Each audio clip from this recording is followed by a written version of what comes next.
नमस्कार, मैं हूं पूजा। जनता की आवाज़ चैनल से आप सभी का स्वागत है। अंतर्राष्ट्रीय संस्था मूडीज का दावा आधार कार्ड को बताया असुरक्षित। मूडीज के दावे को सरकार ने किया खारिज, कहा आधार दुनिया की सबसे भरोसेमंद डिजिटल आईडी।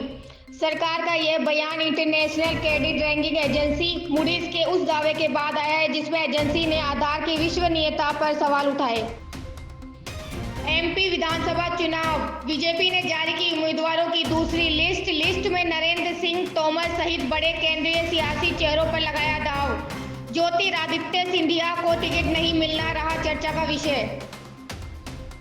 कनाडा में भारतीय दूतावासों के बाहर खालिस्तानी संगठनों का प्रदर्शन, भारी संख्या में पुलिस तैनात। खालिस्तानी समूह सिख फॉर जस्टिस ने कनाडा के प्रमुख शहरों में भारतीय राजनयिक दूतावासों के बाहर विरोध प्रदर्शन का आह्वान किया है।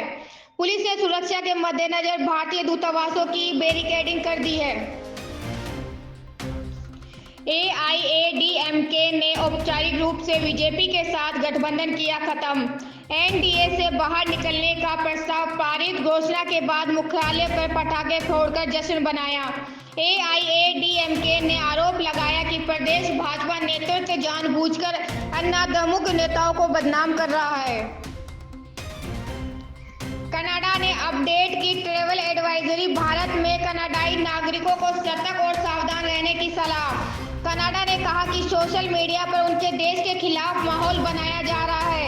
इससे पहले कनाडा ने जम्मू और कश्मीर और मणिपुर की यात्रा को लेकर एडवाइजरी दी थी।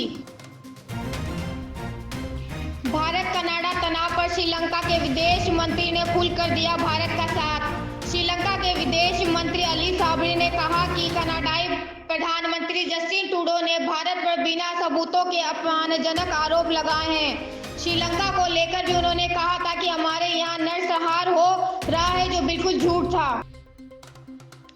सीएम योगी ने कानून व्यवस्था को लेकर सोमवार रात बैठक की, अफसरों को दी चेतावनी। सीएम योगी ने सख्त लहजे में चेतावनी देते हुए थानेदारों से कहा कि आप लोगों के काम पर मेरी नजर है, अपना काम सुधारिए, नहीं तो कड़ी कार्रवाई की जाएगी।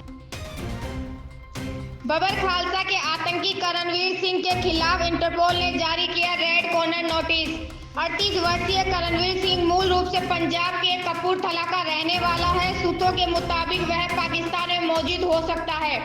करणवीर सिंह पर हत्या, विस्फोटक अधिनियम, टेरर फंडिंग, आर्म्स एक्ट और आतंकी साजिश के मामले दर्ज। जयपुर में 4.5 साल बाद कांग्रेस पर जमकर बरसे पीएम मोदी, कहा कांग्रेस को 5 साल में 0 नंबर, सत्ता में आने पर पेपर लीक माफिया पर करेंगे कड़ी कार्रवाई। वसुंधरा राज्य का संबोधन न होना बना चर्चा का विषय। हरियाणा में इनेलो की रैली से इंडिया गुट के नेताओं ने साधा बीजेपी पे निशाना। सहयोगी दलों के शामिल न होने पर बरसे इंडिया गुट के नेता, साथ में काम करने की दी नसीहत। रैली में बिहार के सीएम नीतीश कुमार को भी आना था, लेकिन वो इस रैली में शामिल नहीं हो सके। मल्लिकार्जुन खड़गे ने भी रैली में हिस्सा नहीं लिया। छत्तीसगढ़ में राहुल गांधी ने लॉन्च की आवास न्याय योजना। राहुल गांधी बिलासपुर के परसदा में आवास न्याय सम्मेलन में शामिल हुए। प्रदेश में कुछ ही दिनों में विधानसभा के चुनाव होने वाले हैं। भाजपा पर निशाना साधते हुए कहा कि देश में 2 रिमोट कंट्रोल की राजनीति। भारत नेपाल संबंधों पर प्रचंड का चीन को 2 टूक संदेश। चीन का मुख्य पत्र कहे जाने वाले ग्लोबल टाइम्स को दिए इंटरव्यू में प्रचंड ने भारत नेपाल संबंधों पर खुलकर बात की। उन्होंने कहा कि एक पड़ोसी के साथ हमारा रिश्ता दूसरे के साथ हमारे रिश्ते से प्रभावित नहीं होगा, नहीं हम एक दूसरे के खिलाफ खेलना चाहेंगे। बाइडेन को हराकर ट्रंप दूसरी बार बनेंगे अमेरिकी राष्ट्रपति। वॉशिंगटन पोस्ट और एबीसी न्यूज के एक नए सर्वेक्षण के मुताबिक आगामी राष्ट्रपति चुनाव की रेस में डोनाल्ड ट्रंप ने जो बाइडेन को पछाड़ दिया है। हैंड टू हैंड यानी आमने सामने की लड़ाई में ट्रंप ने बाइडेन को 51-42 अंक से हराया। मशहूर फिल्म अभिनेता देवानंद का 100वां जन्मदिन आज। लोग याद कर रहे हैं उनके किस्से, फिल्में और नगमे। एशियाड का आज तीसरा दिन। हॉकी में सिंगापुर को 16-1 से हराया।